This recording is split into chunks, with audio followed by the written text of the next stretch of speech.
He didn't raise his voice, didn't reach for her, so why did the whole room go still when the cowboy said, "Stay for supper"?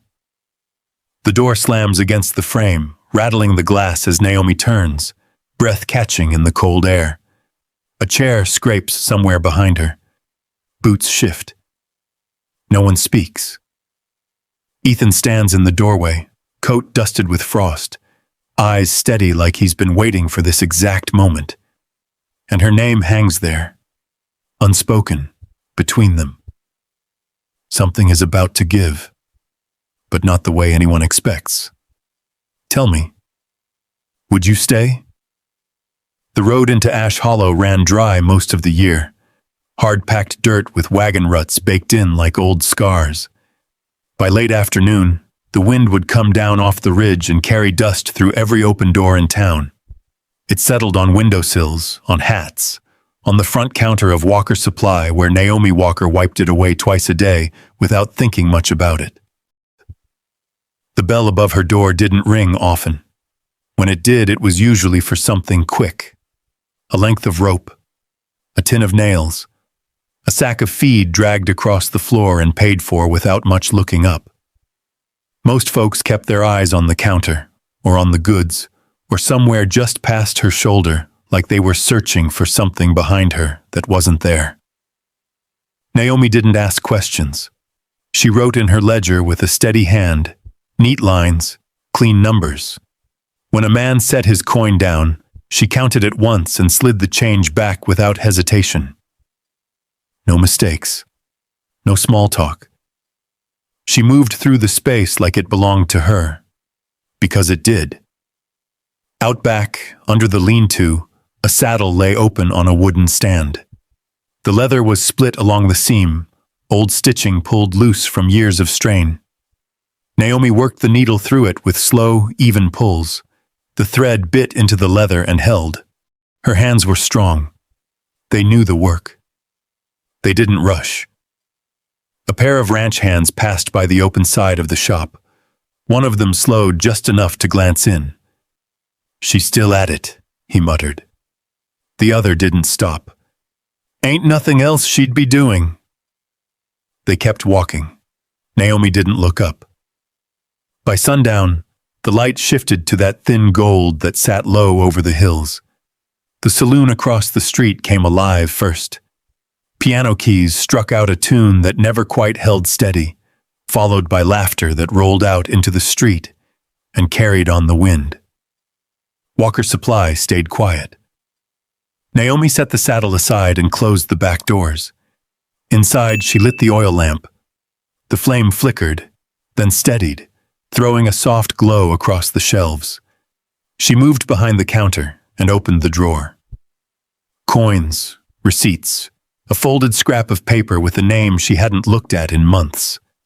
She didn't unfold it. At the small table near the stove, a plate sat with food gone cold. Bread, a slice of salt pork, untouched since noon. The chair across from it faced her, empty as always. She pulled her ledger closer instead. Outside, footsteps slowed near her door.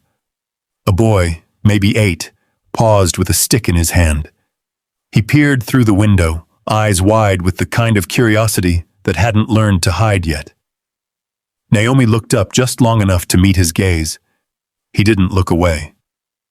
Not until a woman's voice snapped from the street. "Daniel, come on." The boy hesitated. "Now." She reached for his shoulder and pulled him along. He twisted once to look back, then disappeared into the dark with her. Naomi watched the window a moment longer. Then she lowered her eyes and turned the page in her ledger. Later, when the saloon noise had softened and the night settled in for good, 2 men stood just outside her door, close enough that their voices carried through the thin wood. "She ever marry?" one asked. "Twice she could have," the other said. "Didn't take either." "Why's that?" A pause. Boots shifting on dirt. "Men don't stay where they feel smaller." The words hung there a second, like they might drift inside if given the chance. Naomi's pen stopped mid-line, just for a breath. Then it moved again. She finished the column, closed the ledger, and blew out the lamp. The room fell dark except for the faint spill of moonlight through the front window. Across the street, the piano struck up another tune. No one crossed over. Morning came thin and gray, the kind that carried frost along the edges of the troughs and left a film on every window. Naomi had the stove going before the sun cleared the ridge. Coffee boiled slow in a dented tin pot, the smell settling into the wood of the place like it had every morning before it. She was hauling a feed sack when the door opened. The bell rang once. Not loud, just enough. Naomi didn't look right away. She shifted the weight of the sack onto the counter, dust rising in a soft cloud. Then she turned. The man standing there wasn't from Ash Hollow. That much showed before he said a word. His coat carried trail dust, not town dust. Boots worn, but cared for. Hat pulled low, though not to hide. He didn't move toward the counter. He stood where he was and looked around, slow, taking things in the way a man does when he's deciding what matters. Naomi waited. He stepped closer at last, set his gloves down on the wood like he meant to stay a minute. "You open accounts?" he asked. "Depends who's asking." Ethan Cross. He didn't offer a hand, just the name. Redstone Ranch. Naomi reached for the ledger, turned it open. The page crackled under her fingers. "You'll need terms," she said. He nodded, watched her write. Her pen moved clean. No hesitation, no scratching out. He glanced past her shoulder as she worked. At the shelves, the stacked feed. The tools hung where they could be reached without thinking. Then she lifted another sack from the floor. 50 pounds. She moved it like it weighed less. He didn't step in to help, didn't shift forward at all. Just watched the lift, the turn, the set. "You don't do anything halfway, do you?" he said. Naomi set the sack down and brushed her hands once against her apron. "No reason to." He nodded like that made sense, not like it surprised him. She finished writing, pushed the ledger across. "Sign." He did, quick, clean, no extra talk. But he didn't leave right away. His eyes moved once more around the shop, then back to her.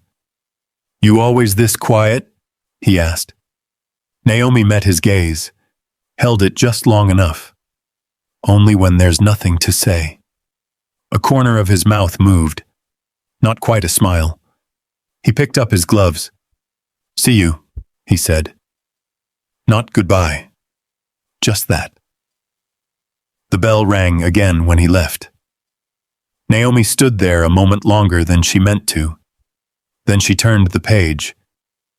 He came back the next day, mid-morning this time, when the light came through the front windows at an angle that showed every bit of dust in the air. "I need a small sack," he said. "Grain." She filled it, set it on the counter. He paid exact, didn't rush. "Place to eat around here?" he asked. Naomi wiped her hands on a cloth. "Porter's South End? Don't go late." He nodded, took that in like it mattered. "Anyone I should avoid?" "Folks who talk too much," she said. He glanced toward the street. "That a long list?" "Long enough." He looked back at her. "And you?" Naomi stilled. "What about me? Should I avoid you?" The question landed clean. No edge to it. No joke in it either. Naomi's eyes shifted just a fraction. "Most do." He held her gaze. "Most don't know what they're looking at." Silence settled between them. Not heavy. Just there. He picked up the sack. "Appreciate it," he said. Then he left. The bell rang once more. Naomi didn't turn the page right away this time. Her pen hovered, just a breath longer than usual. By the third day, folks noticed. Clara Boone watched from across the street, hands folded over her basket, eyes sharp. "That ranch man's back again," she murmured to the woman beside her. "Won't last," came the answer. Tom Riker said it straighter that evening, leaning against the hitching rail outside the saloon. "She don't bend," he told Ethan. Ethan checked the strap on his saddle, pulled it tight once. "Maybe she's not meant to," he said. Tom let out a short breath through his nose. "Suit yourself." Ethan didn't answer, just swung into the saddle and rode out slow, like he wasn't in any hurry to be anywhere else. Back in the shop, Naomi wrote in her ledger.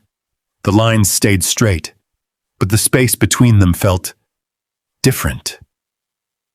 Just enough to notice, not enough to name. The cold came early that week. By late afternoon, the wind had shifted north, carrying a bite that slipped through the cracks in the walls and settled low in the bones. Naomi kept the stove fed with short lengths of split wood, the iron ticking soft as it warmed. She was closing when she heard the horse, not the usual slow pass along the street. This one stopped, right outside. Naomi set the latch on the back door first. Then she crossed the shop, wiping her hands on the apron as she went. The front window held a dim reflection of her own shape, the lamplight behind her. She opened the door. Ethan Cross sat in the saddle, reins loose in one hand.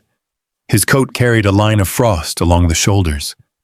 The horse shifted once, breath rolling out in a white cloud. Naomi didn't step out. "You need something?" she asked. Ethan looked at her like he'd already made up his mind about something. "No," he said. The word hung there. Naomi waited. Wind moved down the street, carrying a scrap of music from the saloon, thin and far off.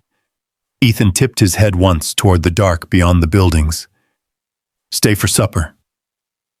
That was it. No explanation. No reason offered. Naomi didn't answer right away. Her hand rested against the doorframe, fingers still.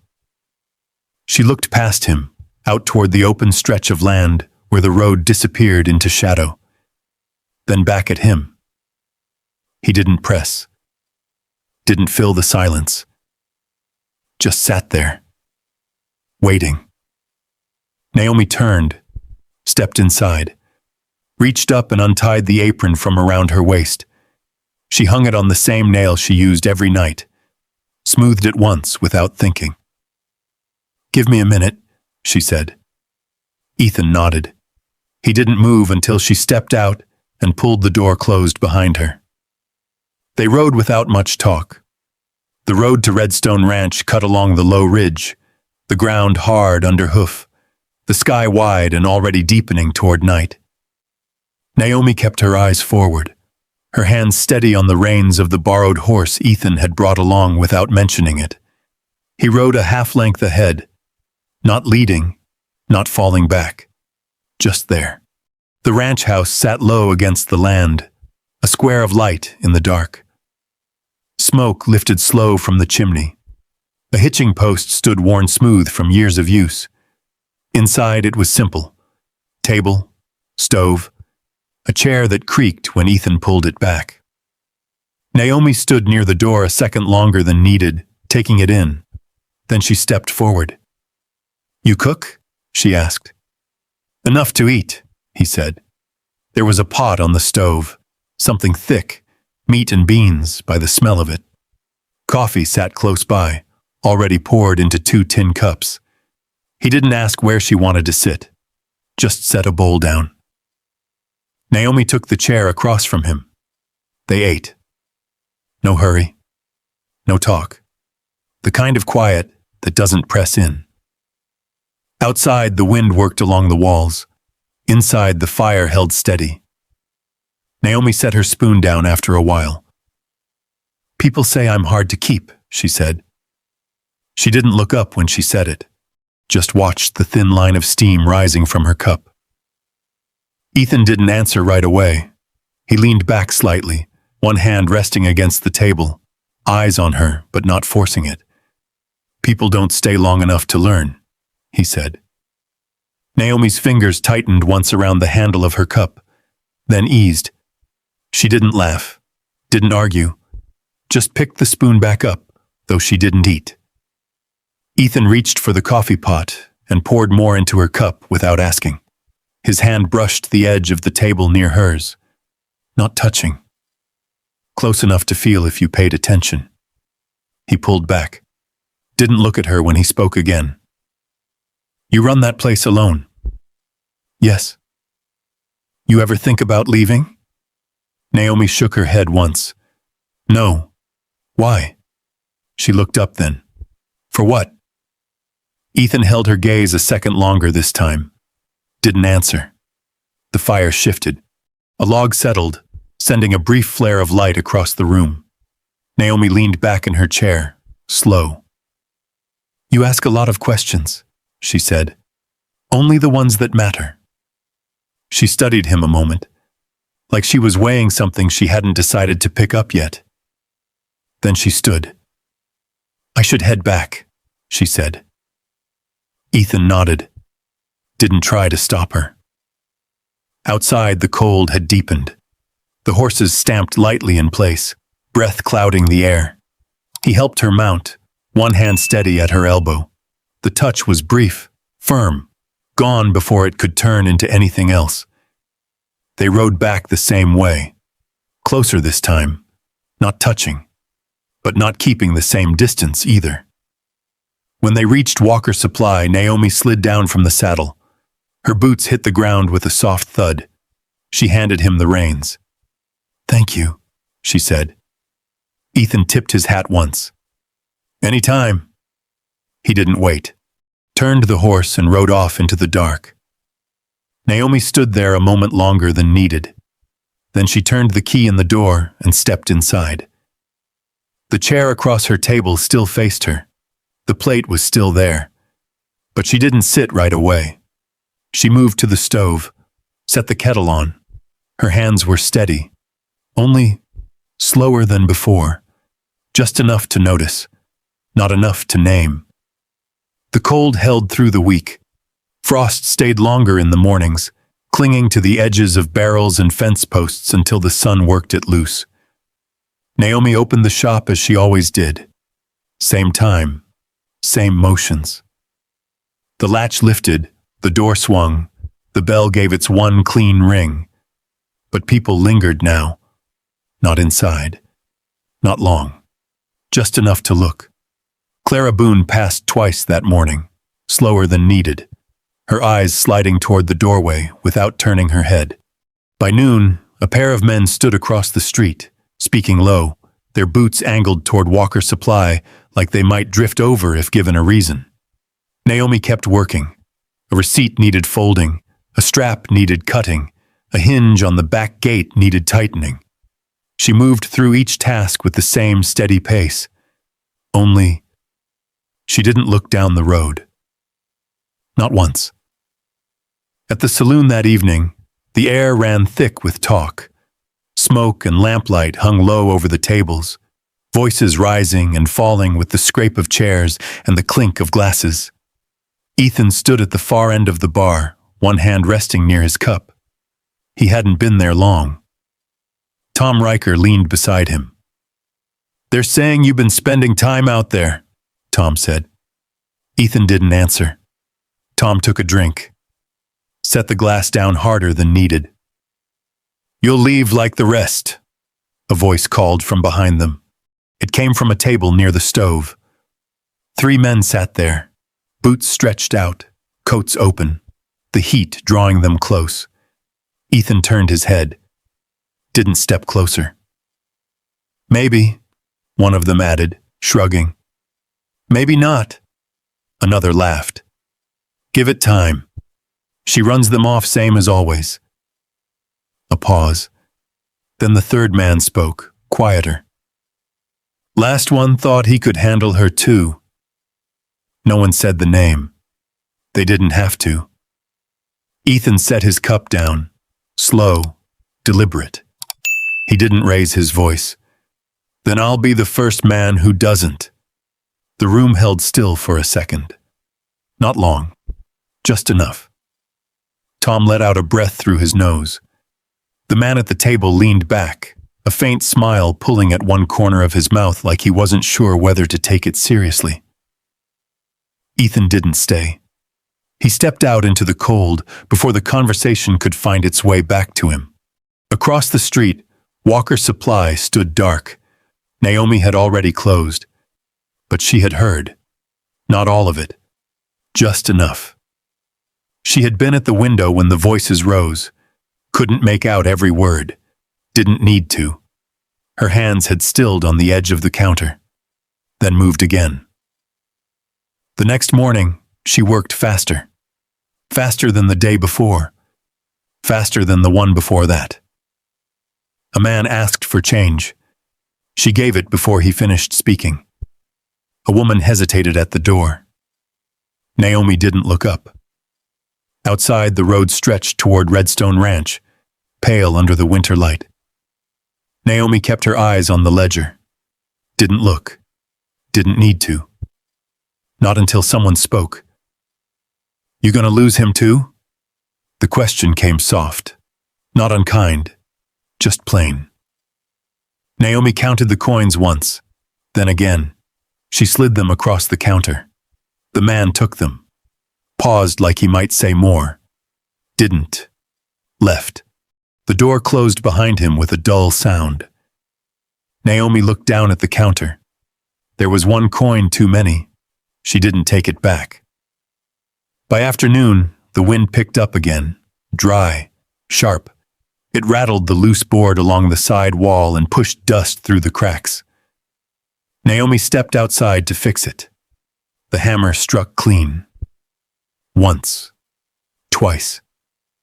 She adjusted the board, tested it, held. She stood there a moment longer than needed. The road lay empty. No rider. No dust trail rising. Nothing coming. She went back inside, closed the door, set the latch. The bell didn't ring again that day. Morning came slow, like the cold had weight to it. Naomi was already outside when the light broke over the ridge. A thin layer of frost clung to the hitching post, turning white under the first stretch of sun. She ran a hand along the wood, brushing it away without looking at it. The road stayed empty, for a while. Then a shape moved at the far end, just beyond the bend, where the land dipped and rose again. A horse. Then another. Naomi didn't step forward. She stayed where she was, hands resting at her sides, breath steady in the cold air. Ethan rode in first. No hurry. No dust kicked up behind him. Just a straight line toward her, like he'd been there all along and was only now coming into view. The second horse followed on a lead. It was bigger than most in Ash Hollow. Tall through the shoulders, deep in the chest, coat dark and clean even in the winter light. It moved with a quiet kind of certainty, each step placed without doubt. Ethan stopped a few yards short. Didn't dismount right away. Naomi's eyes moved from him to the horse, then back again. "What is this?" she asked. Ethan swung down, boots hitting the ground with a dull sound. He took the lead rope in one hand and walked the horse forward. "She fits you," he said. Naomi didn't reach for the rope. Her fingers stayed still at her sides. "I don't need—" "I know," he said. That stopped her. He didn't say more. Just stood there, one hand on the horse's neck, the other holding the rope loose enough that the animal shifted on its own, breath steady, waiting. Naomi stepped closer. Slow. The horse didn't move away. Its ears flicked once, then settled. She lifted a hand and let it hover a moment, before resting it against the warm line of its shoulder. Solid. Real. No hesitation in it. She swallowed once. "I haven't ridden in years," she said. Ethan nodded like that didn't change anything. "I know." Her hand moved along the horse's neck. The muscle under it stayed easy. No tension. No pull. Behind them, a wagon rolled past slow, the driver glancing over once before looking ahead again. No one laughed. No one said a word. Naomi placed her foot in the stirrup. She paused there, just long enough for memory to catch up. Voices, looks, that moment 3 years back when the wrong horse had shifted under her and the wrong kind of laughter had followed. Her grip tightened. Then she pushed up, swung into the saddle. The horse held, didn't shift, didn't falter, just stood. Exactly as it should. Naomi straightened slowly, hands settling on the reins. The height came back to her, the balance, the quiet understanding between body and animal that didn't need to be relearned so much as remembered. Ethan stepped back, gave her space. "Easy," he said, low. Not instruction, just there if she needed it. Naomi turned the horse once, a small circle. The movement came clean. No strain, no awkward pull. She stopped, looked down at him. Something in her face had changed. Not wide, not open, just different. "Yeah," she said, softer than before. Ethan's mouth moved, that same almost smile. "Yeah." The word sat there a moment. Then he spoke again. "You weren't too much." Naomi didn't answer. Her eyes stayed on him. "They just didn't have enough," he said.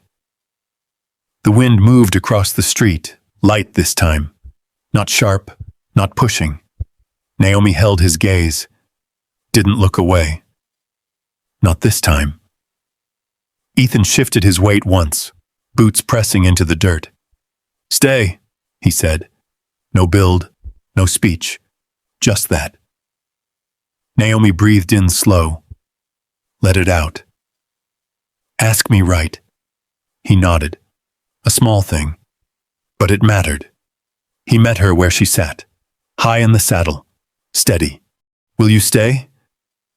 Naomi looked out past him, toward the ridge, the road, the town that had watched her all these years without ever quite seeing, then back at him. "Yes." The word didn't carry far. It didn't need to. Later, people would say they always knew it would turn out that way. They'd stand in doorways and speak of it like it had been simple, like it had been waiting to happen. They'd come to the wedding, small, quiet, no extra frills, just vows spoken clean and kept. Naomi kept her name on the sign above the shop. Walker Supply. It stayed there, weathered wood and all. On Saturdays she rode. The big horse moved under her like it had always been meant to. No strain, no second guessing. Folks stopped noticing after a while. Not because it changed, because it fit. And one evening, long after the talk had faded, and the piano across the street played to a room that didn't spill its sound as far anymore, Naomi sat at her table with a second plate set across from her. This time, it didn't go cold. Across from her, Ethan reached for the coffee pot and poured without asking. She let him. Outside, the road lay quiet. Inside, nothing needed saying. And for the first time in a long while, no one felt smaller. If you've ever sat across from an empty chair, telling yourself it didn't matter, you probably know that quiet. The kind that settles in after the day's work is done, when there's nothing left to fix or carry. You get used to it. You learn how to fill it, or at least how to pretend it's already full. Naomi did, until someone walked in and didn't try to change her, didn't step back, didn't ask her to be less.